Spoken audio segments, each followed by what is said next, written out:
नमस्कार, जय हिंद साथियों। आज हम बात करेंगे राष्ट्रपति से संबंधित कुछ महत्वपूर्ण तथ्यों के ऊपर।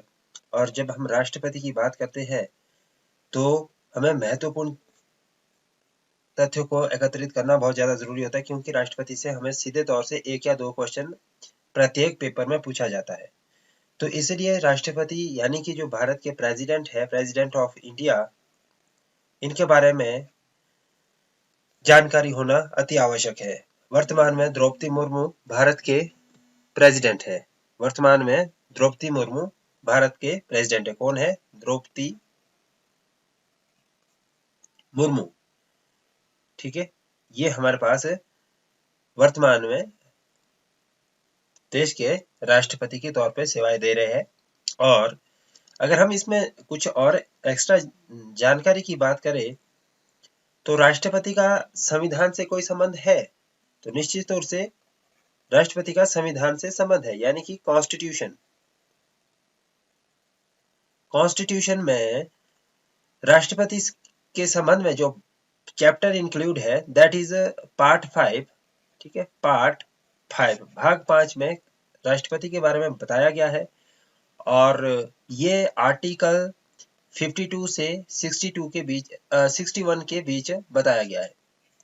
राष्ट्रपति से संबंधित जितनी भी शक्तियां है, कार्यकारी जितनी भी शक्तियां है, या राष्ट्रपति के खिलाफ महाभियोग लगाना, इम्पीचमेंट करना, वो सारे के सारे प्रोसीजर आर्टिकल 52 से 61 के बीच मेंशन है।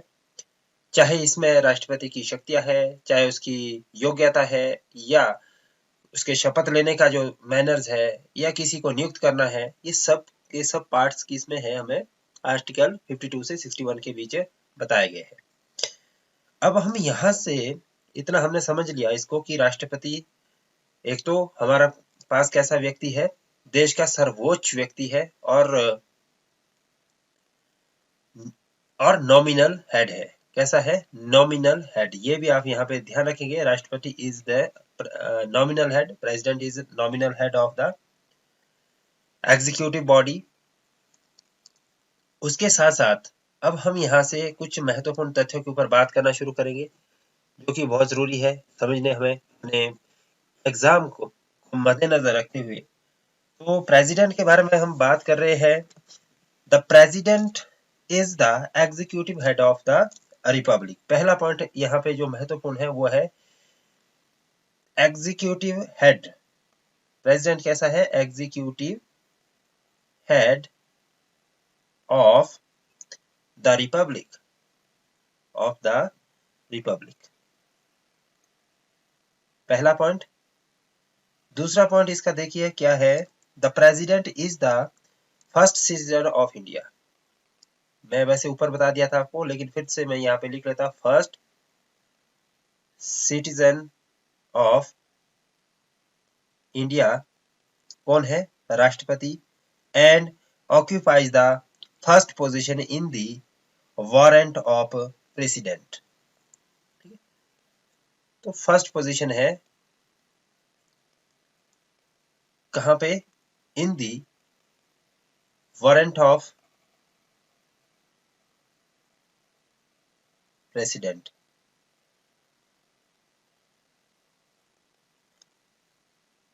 क्लियर? तीसरा जो इसका महत्वपूर्ण पॉइंट है, all the executive decision are taken in the name of president. जितने हमारे कार्यकारी निर्णय है, ये इंपॉर्टेंट पॉइंट है। एग्जीक्यूटिव डिसीजन हो गए जितने भी, कौन से डिसीजन? Executive decision. सभी तरह के कार्यकारी जो निर्णय है वो on the name of president लिए जाते हैं। Taken, executive decision taken in the name of president. ठीक है, क्लियर हो जाना चाहिए भी आपके तीसरा पॉइंट अपने दिमाग में। चौथा पॉइंट है कि 42nd constitutional amendment act has made it obligatory for the president to accept the advice of council of minister. 42nd amendment act. ठीक है, अमेंडमेंट एक्ट नहीं, ये मैंडेटरी क्या है कि जो काउंसिल ऑफ मिनिस्टर होगी, काउंसिल ऑफ मिनिस्टर है, उसके द्वारा लिए गए डिसीजन, क्या बोल रहा है ये कि ऑब्लिगेटरी रहेगा प्रेसिडेंट के लिए to accept the advice of council of minister. ठीक है, काउंसिल ऑफ मिनिस्टर की एडवाइस को एक्सेप्ट करना ऑब्लिगेटरी रहेगा। कैसा रहेगा? ऑब्लिगेटरी। किसके लिए? राष्ट्रपति के लिए। तो ये आप यहाँ पे ध्यान रखेंगे कि 42nd अमेंडमेंट एक्ट के माध्यम से ये प्रावधान किया गया है कि जो काउंसिल ऑफ मिनिस्टर की एडवाइस होगी, एड एंड एडवाइस है, उसके माध्यम से राष्ट्रपति अपने कार्यों को अंजाम देगा। ये पॉइंट आपको क्लियर हो जाना चाहिए और पेपर में ऐसे पॉइंट आमतौर पर पूछे जाते हैं। उसके बाद नेक्स्ट हम चलेंगे, थोड़े से और आगे बढ़ेंगे कि executive power is exercised by the president on the advice of the council of minister. ये हमने यहाँ पे वैसे डिस्कस कर लिया है। नेक्स्ट हम जो 5th पॉइंट है वो डिस्कस करेंगे। The procedure of president election is laid down in the constitution, जो मैंने ऊपर आपको बता दिया है। ठीक है, उसके बाद नेक्स्ट एक और पॉइंट हम यहाँ पे देख रहे हैं कि the election is held in accordance with the system of proportional representation by means of a single transferable vote. जो इलेक्शन ऑफ प्रेसिडेंट है, ये आप ध्यान रखिए, इलेक्शन ऑफ प्रेसिडेंट है वो कैसा होता है? वो रहेगा आपका with the system of proportional representation. Proportional representation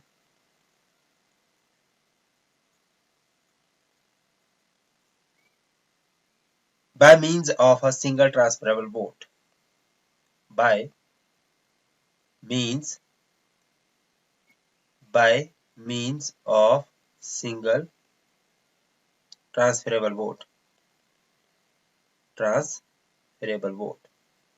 ठीक है, इसका मतलब क्या रहेगा कि इसमें इक्वल प्रोपोर्शनल रिप्रेजेंटेशन दिया जाएगा सभी नागरिक को, बट जो इलेक्शन होता है वो इनडायरेक्ट होता है। उसमें डायरेक्ट पब्लिक पार्टिसिपेट नहीं करती है प्रेसिडेंट के इलेक्शन में, बट पब्लिक का जो प्रेजेंटेशन होता है वो किसके बिहाफ से होता है? MPs and MLA. तो हम कह सकते हैं कि it is the proportional representation by the means of single transferable vote. Transfer कर रहे हैं ना अपना वोट हम एमपी और एमएलए के माध्यम से राष्ट्रपति तक पहुंचाने के लिए, राष्ट्रपति के चुनाव तक। तो इस तरह से आप इसको समझ गए होगी इस पॉइंट को। उसके बाद हम देखेंगे कि the term of office of the president is 5 year। term of office of the president कितने साल है? that is 5 year। ये भी इंपॉर्टेंट पॉइंट है, ये पेपर में पूछा जाए कि राष्ट्रपति का चुनाव कितने समय के लिए होता है। उसके बाद है president can takes oaths in the presence of chief justice of India. ठीक है, किसकी प्रेजेंस में राष्ट्रपति शपथ ग्रहण करता है? तो that is chief justice of India के सामने राष्ट्रपति अपनी ओथ लेता है। तो ये आप ध्यान रखिए, chief justice of India, president, oath. Clear? उसके बाद है president can resign by giving a resignation in writing address to the vice president. ठीक है, जो रेजिग्नेशन रहेगा, रेजिग्नेशन ऑफ प्रेसिडेंट, वो किसको देगा? राष्ट्रपति। अगर राष्ट्रपति ने रिजाइन करना है, अपनी पोस्ट को वैकेंट करना है, तो वो देगा वाइस प्रेसिडेंट को। क्लियर? इसके बाद हम नेक्स्ट देखेंगे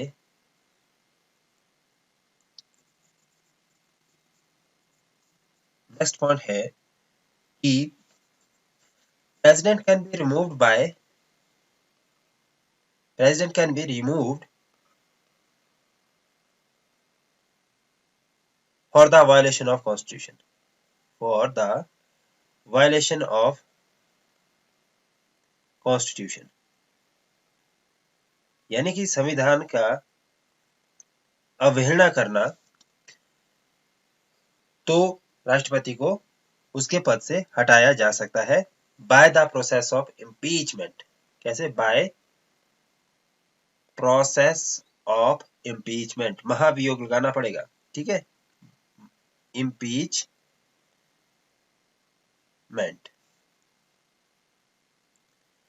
नेक्स्ट हमारे पास जो पॉइंट रहेगा that is article 61 outlines the impeachment procedure of the president. यानी कि अगर इसमें हम देखें तो इसको हम आर्टिकल 61 से जोड़ सकते हैं। इम्पीचमेंट का जो प्रोसीजर है वो आर्टिकल 61 में बताया गया है। When a vacancy occurs in the office of the president, the vice president act as the president until a new president assume the office। ठीक है, जैसे ही सीट ऑफ प्रेसिडेंट, ठीक है, ठीक है, fall vacant,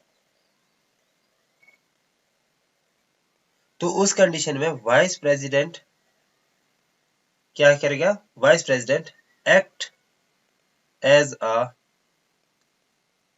president till the new election not held or the president not occupy his office again या assumes again the office। तो ये vice president as a president ही काम करेगा तब तक। इसके बाद हम 44th amendment give him the power to send, और ये जो बात कही गई है vice president act as a president, this is mentioned in the article 62। 62 अनुच्छेद 62 में कहा गया है कि यदि राष्ट्रपति की ऑफिस में सीट खाली हो जाती है तो उस कंडीशन में जो हमारे वाइस प्रेसिडेंट है वो एज अ प्रेसिडेंट एक्शन करेंगे या एक्ट करेंगे। उसके बाद नेक्स्ट पॉइंट में बता रहा हूं आपको, that is the 44th amendment give him the power to send back to the council of minister and advice for recommendation. ये किस में प्रावधान किया गया है? 44th कॉन्स्टिट्यूशनल अमेंडमेंट में, ठीक है। 44th कॉन्स्टिट्यूशनल अमेंडमेंट क्या बोलता है? कॉन्स्टिट्यूशनल अमेंडमेंट कहता है, ये मैं शॉर्ट फॉर्म में लिख रहा हूं, एएमडी अमेंडमेंट कहता है कि जो प्रेसिडेंट है वो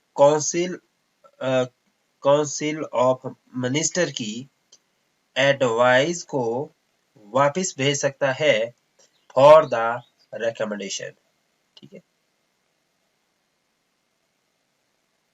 यानी कि रिकंसिडरेशन भी बोल सकते हैं इसको, रिकमेंडेशन नहीं, रिकंसिडरेशन ज्यादा बेहतर शब्द रहेगा, रिकंसिडरेशन।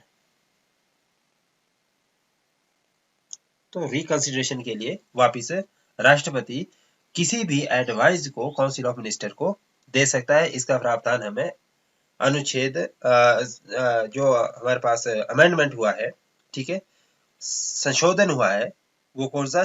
44वें संशोधन के माध्यम से ये प्रावधान किया गया है।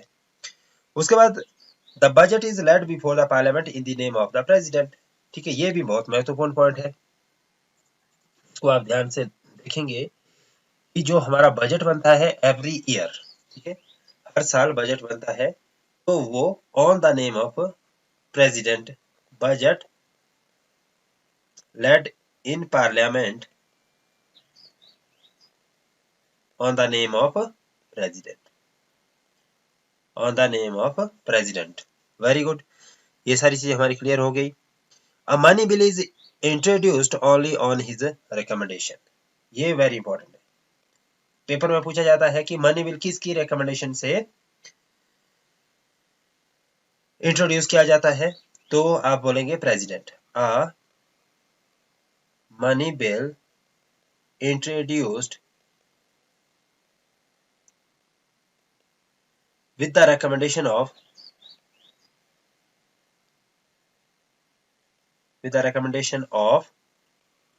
president,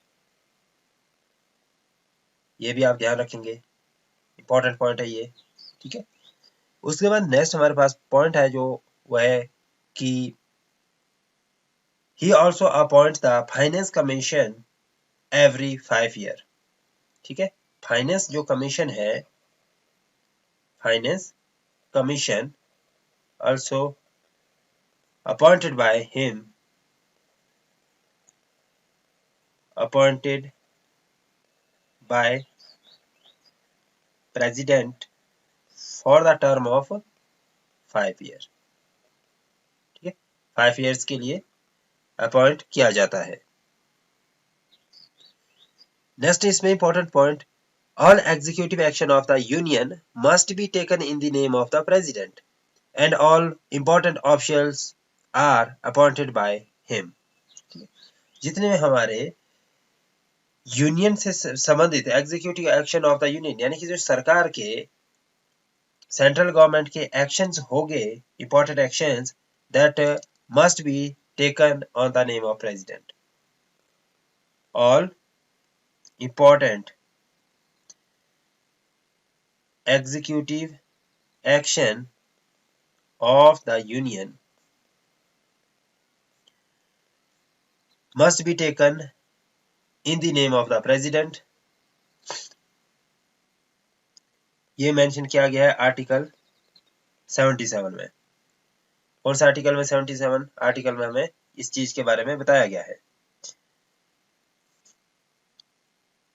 और इससे पहले हमने पढ़ा था कि जो 42nd कॉन्स्टिट्यूशनल अमेंडमेंट एक्ट है उसमें ये ऑब्लिगेटरी किया गया है प्रेसिडेंट के लिए कि वो काउंसिल ऑफ मिनिस्टर की एडवाइस को एक्सेप्ट करे। ये भी आप इसमें कंपैरेटिवली ध्यान रखें। नेक्स्ट हमारे पास जो इसमें इंपॉर्टेंट पॉइंट है, that is the president can appoint and also remove some of official. ठीक है, इसमें क्या है? Appoint and remove some official. ये राष्ट्रपति के पास शक्ति है कि राष्ट्रपति कुछ एक महत्वपूर्ण पोजीशन के लिए ऑफिशियल्स को अपॉइंट भी कर सकता है और उनको रिमूव भी कर सकता है। और साथ ही साथ इसमें एक और पॉइंट यहाँ पे ऐड करेंगे एंड कि जितने भी मोस्ट इंपॉर्टेंट पोजीशन है, मोस्ट इंपॉर्टेंट पोजीशन है, ठीक है, उनके हेड को या उसमें जो सुप्रीम है, उन पोजीशन के सुप्रीम है, उनको अपॉइंट प्रेसिडेंट के द्वारा ही किया जाता है। ठीक है, अपॉइंट बाय प्रेसिडेंट। तो ये आप यहाँ पे ध्यान रखेंगे कि प्रेसिडेंट के पास काफी सारी शक्तियां दी गई है। Then he has the right to inform of all the important decision of the cabinet, यानी कि जितने भी कैबिनेट में डिसीजन लिए जाएंगे उनको इंफॉर्मेशन प्रेसिडेंट तक देना बहुत ज्यादा जरूरी है। साथ ही साथ इसके the supreme command of the armed force is vested in the president. जितनी भी हमारे आर्म्ड फोर्स है उसकी जो कमांड रहेगी वो किसके पास रहेगी? प्रेसिडेंट के पास रहेगी। किसके पास रहेगी? प्रेसिडेंट के पास रहेगी। अब आर्म्ड फोर्स में हमारे पास तीनों तरह की जो हमारे पास फोर्सेस है उनकी जो चीफ इन कमांडर है दैट इज प्रेसिडेंट। आप इस तरह से इसको आसानी से समझ जाइए। उसके बाद नेक्स्ट हमारे पास जो इंपॉर्टेंट पॉइंट आता है सामने, that is the president of India represent India in international forum, sends and receives ambassadors. क्या पॉइंट है कि जो प्रेसिडेंट ऑफ इंडिया है, प्रेसिडेंट ऑफ इंडिया होगा जो भी, ठीक है, वो क्या करेगा? इंटरनेशनल फोरम में, इंटरनेशनल फोरम में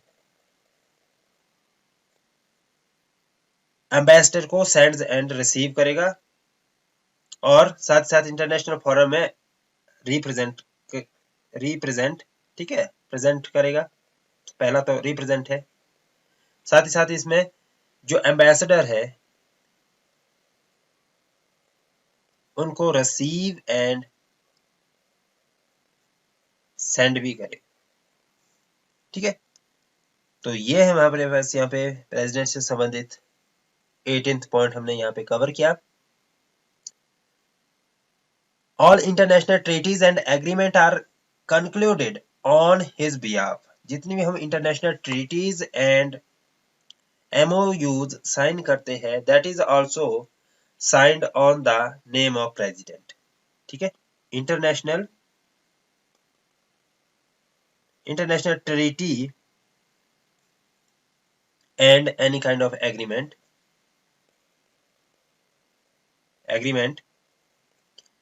also signed on the name of president.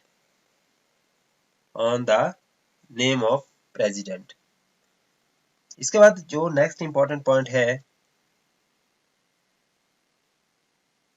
And article 85 gives him the power to summon. ठीक है, जो आर्टिकल 85 है वो राष्ट्रपति को शक्तियां देता है, किस चीज की? टू समन करने की शक्ति. दूसरा है prorogue the house of parliament.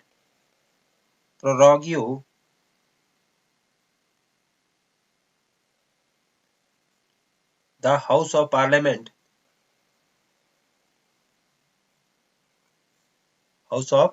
Parliament इसके साथ and dissolve the Lok Sabha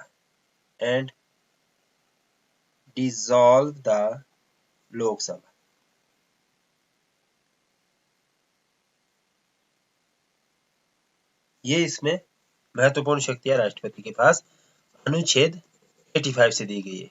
यानी कि जो हमारे पास आर्टिकल 85 है उसमें हमें क्या शक्तियां दी गई है कि राष्ट्रपति समन भी दे सकता है, prorogue the house of parliament है और डिसॉल्व ऑफ द लोकसभा है. उसके बाद नेक्स्ट हमारे पास जो नेक्स्ट इंपॉर्टेंट पॉइंट है,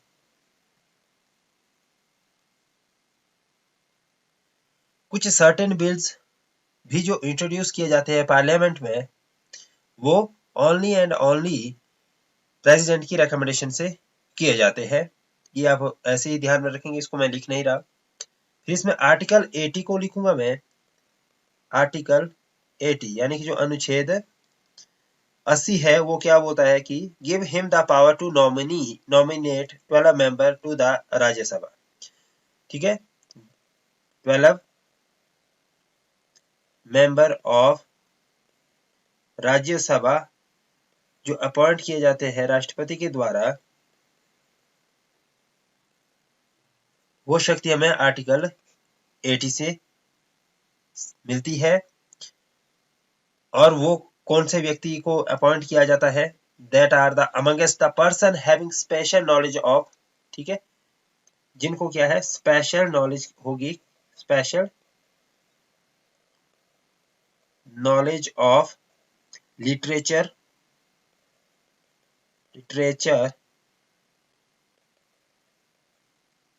एंड साइंस. लिटरेचर के बाद science, art and social services.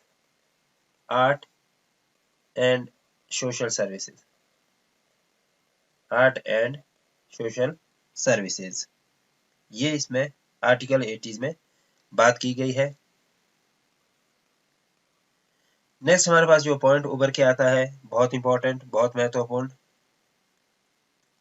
कि जब हम प्रेसिडेंशियल असेंट मिलती है हमें किसी भी बिल को एक्ट बनाने के लिए, तभी वो एक्ट बनता है. यानी कि presidential assent is essential before a bill become an act. क्या बोला इसमें कि किसी भी एक्ट को एक्ट बनने के लिए प्रेसिडेंशियल असेंट होना बहुत ज्यादा जरूरी है. ठीक है, प्रेसिडेंशियल assent must be किसके लिए? Bill to become an act. तो ये इसमें महत्वपूर्ण पॉइंट था. अब इसके बाद प्रेसिडेंट के पास कुछ अन्य शक्तियां भी है, जैसे कि the president has the power to grant pardon. ठीक है, ये शक्ति भी प्रेसिडेंट के पास है. प्रेसिडेंट किसी भी व्यक्ति को पार्डन कर सकता है, माफ कर सकता है, ग्रांट पार्डन। ठीक है, किसी भी सजा के लिए अगर कोई क्रिमिनल सजा काट रहा है तो उसको पार्डन किया जा सकता है, या इसी के साथ साथ और क्या किया जा सकता है, रिफ्राइव, पार्डन के साथ रिफ्राइव और रेमिट ऑफ पनिशमेंट, और रेमिट ऑफ पनिशमेंट, और commute the sentence given by court material.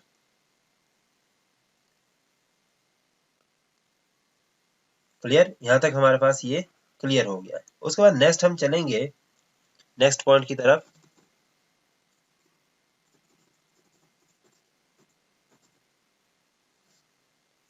The president is the only authority for pardoning a sentence of death। ठीक है, ये इंपॉर्टेंट पॉइंट है। President is only the authority, या जरूर ध्यान रखिए, president is the only the authority of pardoning the sentence of death। यानी कि अगर किसी को मृत्यु दंड दिया गया है तो ऐसी कंडीशन में अगर उसको माफ किया जा सकता है तो वो सिर्फ और सिर्फ राष्ट्रपति के द्वारा माफी दी जा सकती है, और इसका प्रावधान हमें अनुच्छेद 72 में मिलता है। ठीक है, यानी कि आर्टिकल 72 हमें ये पावर देता है राष्ट्रपति को कि वो किसी भी व्यक्ति को मृत्युदंड के दौरान माफी दे सकता है। और इसके साथ साथ इंपॉर्टेंट पॉइंट कि फर्स्ट प्रेसिडेंट हमारे कौन थे? First president was doctor Rajendra Prasad, Rajendra Prasad. और इसी के साथ साथ इंपॉर्टेंट पॉइंट जो रहेगा, वर्तमान में हमारे पास द्रौपदी मुर्मू जी राष्ट्रपति के तौर पे सेवाएं दे रहे हैं, वर्तमान में प्रेजेंट द्रौपदी मुर्मू। ठीक है, इसी तरह से तीसरा जो इंपॉर्टेंट पॉइंट है, Neelam Sanjiva Reddy was, important point, Neelam Sanjiva Reddy was the elected president of India unopposed. मतलब कि अनअपोज्ड, बिना इलेक्शन के नीलम संजीवा रेड्डी को इलेक्ट किया गया था अनअपोज्ड।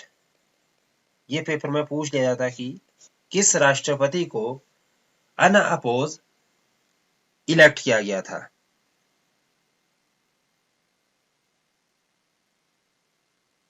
और इसी के साथ साथ जो प्रेसिडेंट है that is entitled rent free resident beside allowances. ठीक है, वेरियस काइंड्स ऑफ अलाउंसेस के अलावा उनको फ्री रेजिडेंट दिया जाता है। तो ये आज के प्रेसिडेंट से संबंधित महत्वपूर्ण जानकारी थी। इसके अलावा थोड़ा सा हम और समय लेंगे 2-4 मिनट का कवर करने के लिए, प्रेसिडेंट को लास्ट रिकैप करने के लिए।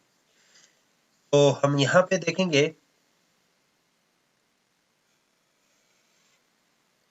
important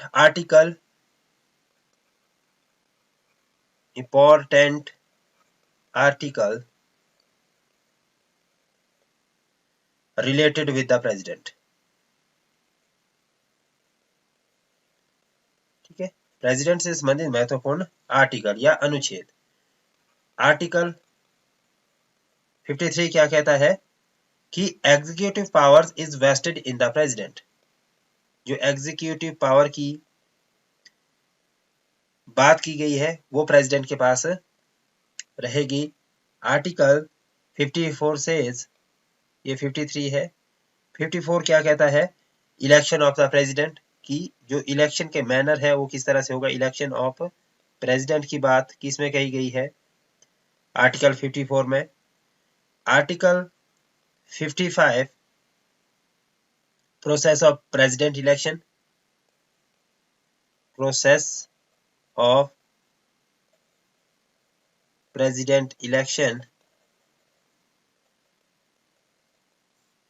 आर्टिकल 56 कहता है term of office of the president, term of office of president. इसके बाद आर्टिकल 57 एलिजिबिलिटी ऑफ री इलेक्शन,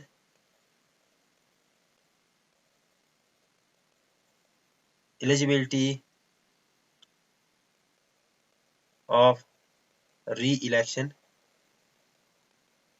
यानी कि अगर दोबारा से राष्ट्रपति चुनाव लड़ना चाहे तो क्या शक्तियां रहेगी, किस तरह से री इलेक्ट हुआ जा सकता है। Article 58 says qualification for election as a president, इसमें क्वालिफिकेशन की बात की गई है, qualification for election of president, election of president.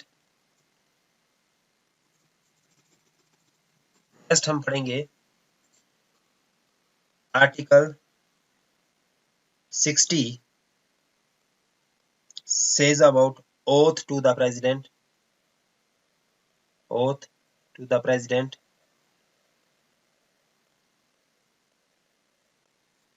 Article 61 impeachment of the president,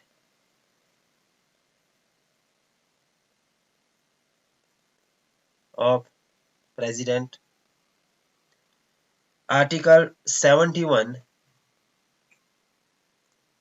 dispute regarding election of the president,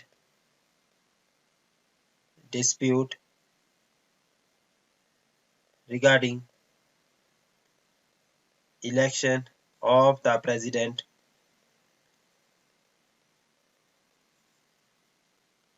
Article 72 pardoning power of the president,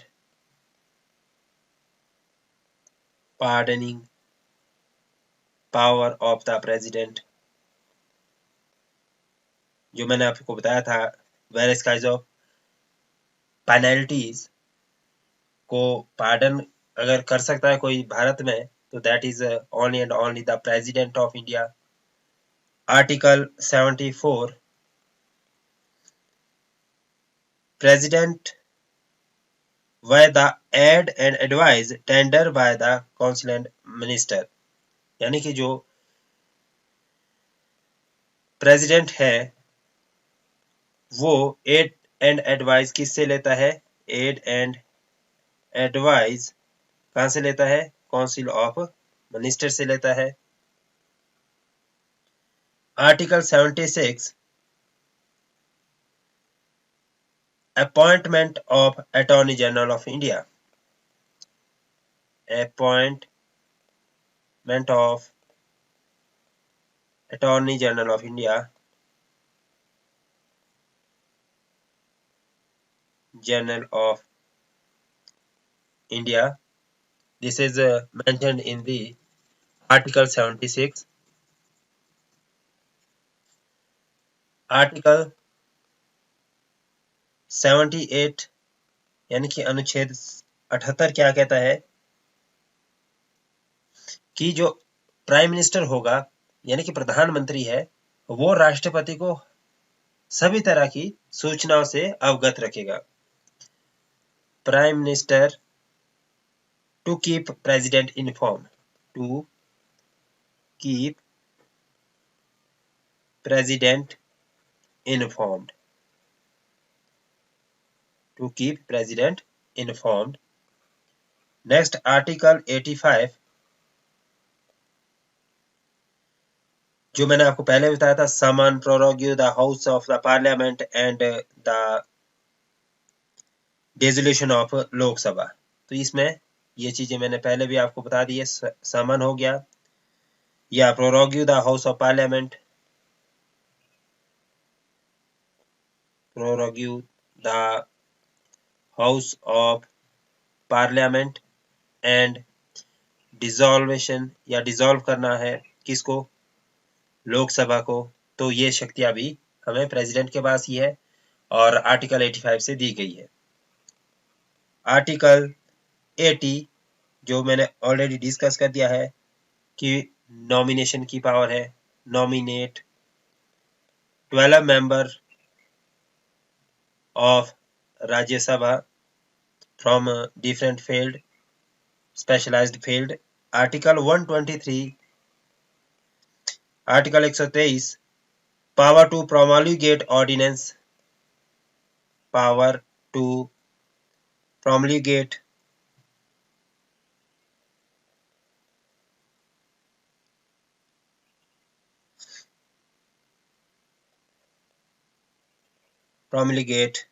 ordinance।